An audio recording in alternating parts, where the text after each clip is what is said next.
Mes salutations tout le monde, je vous offre tout mon amour. Contente d'être avec ma communauté d'auditeurs passionnés. Vous me connaissez, je m'appelle Marie, auteure de la trilogie Rage et Passion. Si tu ne me connais pas encore, tu vas apprendre à me connaître à travers mon défi 100 vidéos.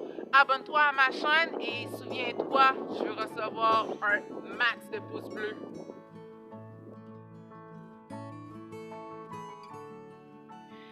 Aujourd'hui, je vais te parler de mes coups de cœur de l'histoire, mes personnages. Pourquoi? Parce que mes personnages, c'est mes petits bijoux. C'est eux qui donnent le caractère authentique à mon histoire. Je vais tenter de te dire qui ils sont, la façon dont je les ai créés, puis je vais te parler d'un personnage qui a fait jaser avant même le lancement officiel de Rage et Passion, les pièces du puzzle. Ah oui, avant de continuer, j'ouvre une petite parenthèse. Concernant Rage et Passion, on m'a souvent demandé pourquoi les pièces du puzzle. C'est simple, c'est parce que chaque personnage représente une pièce du puzzle. C'est une pièce du casse-tête qui est utile, qui s'emboîte l'une dans l'autre. Puis le but final est d'élucider un mystère. Quel mystère? Ben là, va falloir que tu lises mon roman pour le savoir.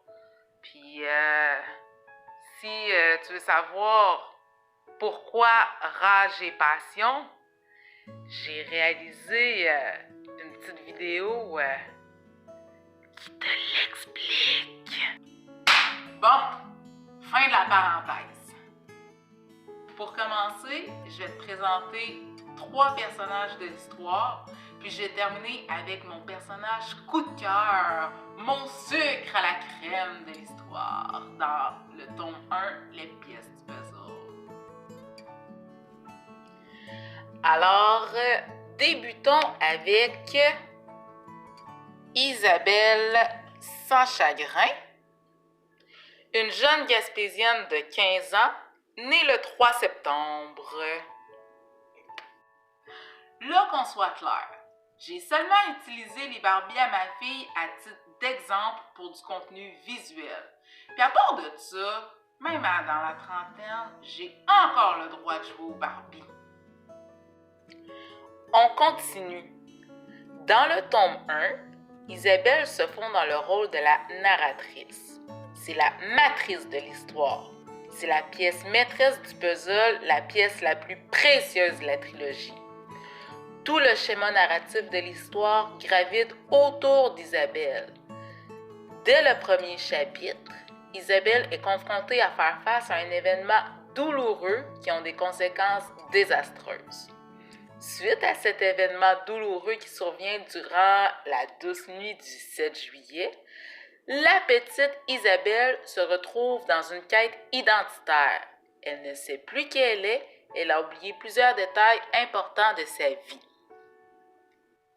Puis, si tu es dans mon groupe Messenger, tu le sais à quel événement douloureux je fais allusion. Tu l'as lu le chapitre 1.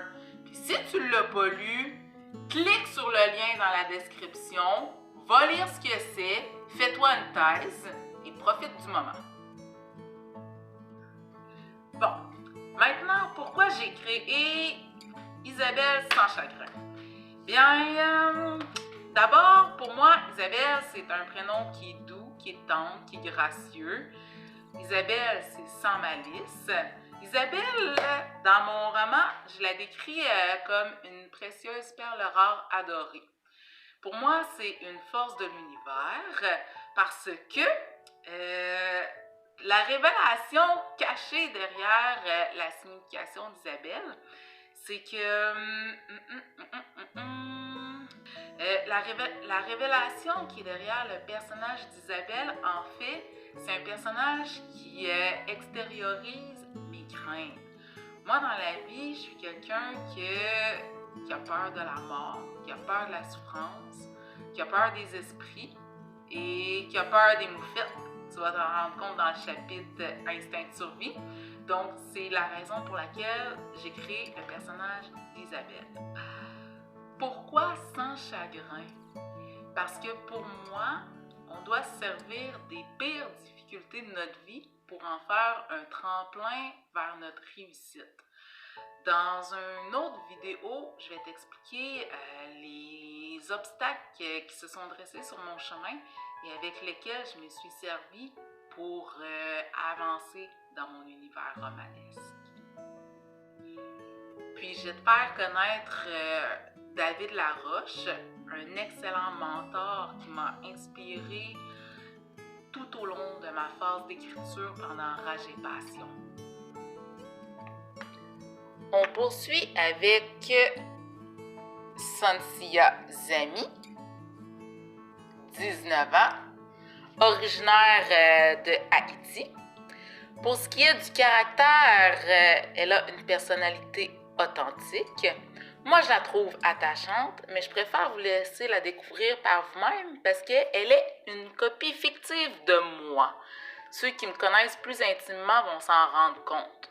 Sur certains aspects, elle représente la Marie que j'étais lors de mon passage au secondaire. Sur d'autres aspects, elle représente mon moi idéal. Là, qu'on soit clair, pour ceux qui me connaissent, le personnage de Sansia, c'est pas une autobiographie de Marie. L'auteur, là, c'est pas mon autobiographie. Je me suis servi des éléments de ma vie pour le transposer dans le personnage de Sansia parce que c'est une pièce importante du puzzle. Pourquoi Sansia Zami?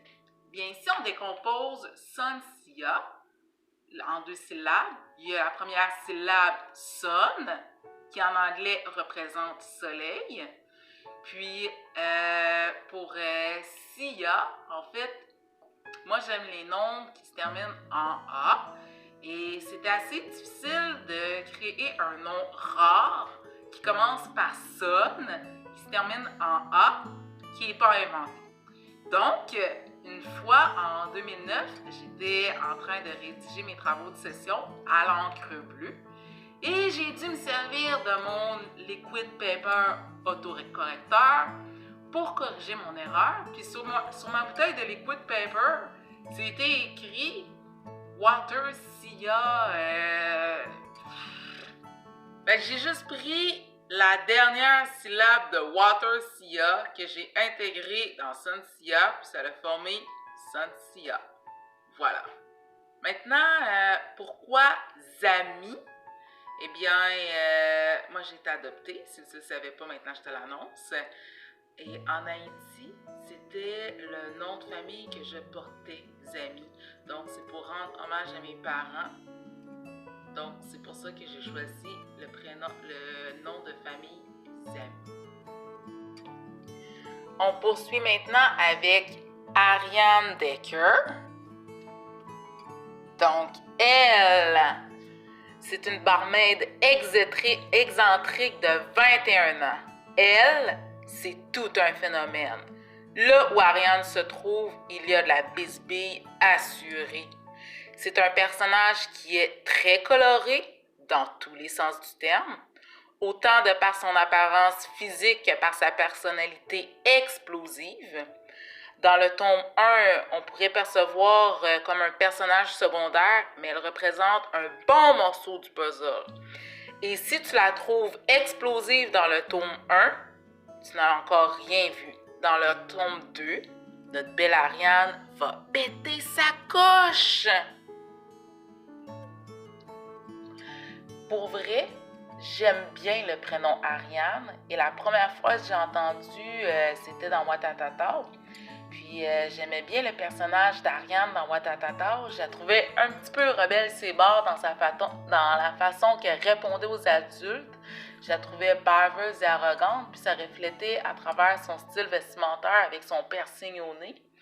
Malgré tout, elle avait une forte personnalité, elle avait du cran, puis elle se gênait pas pour dire ce qu'elle pensait, tout le contraire de moi à cette époque-là. Moi, je l'admirais car jamais j'avais osé m'affirmer par peur de subir le regard désapprobateur des autres. Sur certains aspects, quand j'étais adolescente, l'affirmation de soi, c'était un côté de ma personnalité que j'aurais aimé développer, mais j'ai jamais eu le courage de le faire. En quelque sorte, Ariane elle représente toutes les colères que j'ai enfouies à l'intérieur de moi. Puis, lorsque mes colères ressortent dans le personnage d'Ariane, je les ai amplifiées fois 1000. Et Decker, c'est à cause de la marque Black & Decker. En plus, je venais de me rendre compte que c'était l'anagramme de Derek, mon personnage coup de cœur de l'histoire. Lui, pour vrai, je pense que je vais devoir faire une capsule à part juste pour Derek Dumonville parce qu'il a fait trop jaser. Pour te donner un bref aperçu de mon personnage coup de cœur, je te partage en primeur les 3 meilleurs commentaires que j'ai reçus à propos de Derek Dumonville. Ok, alors voilà, je te montre. J'ai juste mis un papier pour cacher le nom, là. Je sais pas si tu vois. Je vais te lire le commentaire. Bonjour Marie. Merci, un grand merci pour le partage de l'extrait en PDF. Je me projette mieux dans l'histoire pour mieux ressentir les personnages. Derek me semble être une grosse boule de pu immonde, mais c'est un masque, une façade, je pense. Et qu'au fond de lui, il n'est pas ce qu'il montre. Autre commentaire à propos de Derek Dumonville. Encore une fois, j'ai mis des coche-tapes pour cacher le nom. Alors, je sais pas si tu vois. Je ne trouve pas Derek attachant. Sa personnalité me tombe sur les nerfs. Ha ha ha ha ha. Donc, tu as réussi à créer un bon personnage. Oui, on comprend le lien entre les personnages et oui, ça donne le goût de lire le tome 2. Et moi, je réponds à cela. Attends un petit peu. Alors, je réponds. Excellent, merci. C'est ce qui me faisait le plus peur. Tant mieux si Derek tape sur les nerfs, c'est qu'il fait jaser. Ha ha. Et je te lis un dernier commentaire que j'ai reçu à propos de Derek.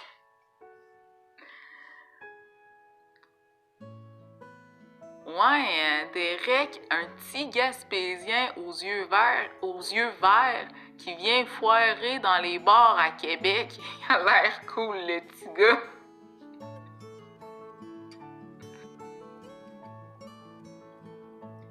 Sur ce, je te laisse te poser plein de questions concernant Derek Dumonville, mon personnage coup de cœur, celui qui a fait tant jaser et dont je te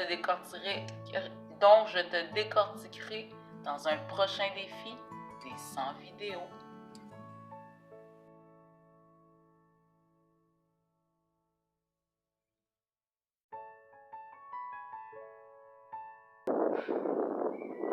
Et souviens-toi, ma vie, c'est ma passion. Ma passion, c'est mon travail. Mon travail est artisanal. Mon art, c'est ma marque. Ma marque, c'est mon nom.